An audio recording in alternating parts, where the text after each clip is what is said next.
Use template for new design.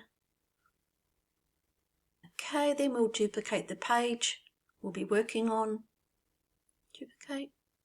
We'll ungroup, we'll get rid of this circle. And we'll go across to our newsletter.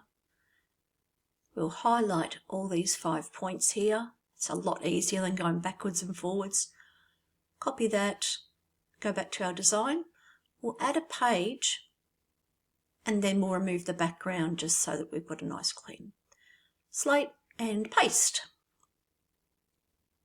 Okay, click off there. Then we'll go on to the font. We'll change it to navy so it matches the rest of the set. And then we'll click again. We'll highlight just before and after transformations. Copy that. Okay, go back here. We'll just double click, triple click on that, paste it straight in. Let's just break that up so it's 2 lines. It just looks nice and neat. A bit bigger. Beautiful. We'll delete that. We will duplicate, well, actually move our text box down, duplicate the photo before and after, so we have 2 pictures. They're just placeholders, so we can work that out later, obviously.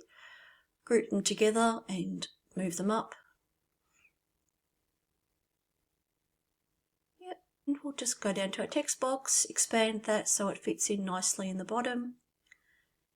Beautiful, and then we'll just grab it again, we'll center it.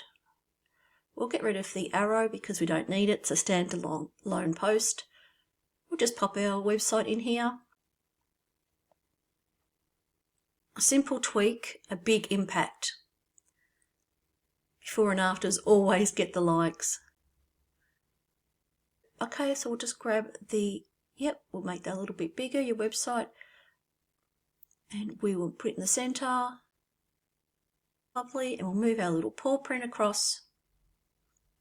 And we're done. Center that. Center, make sure everything's all tidied up. And you've got a standalone post.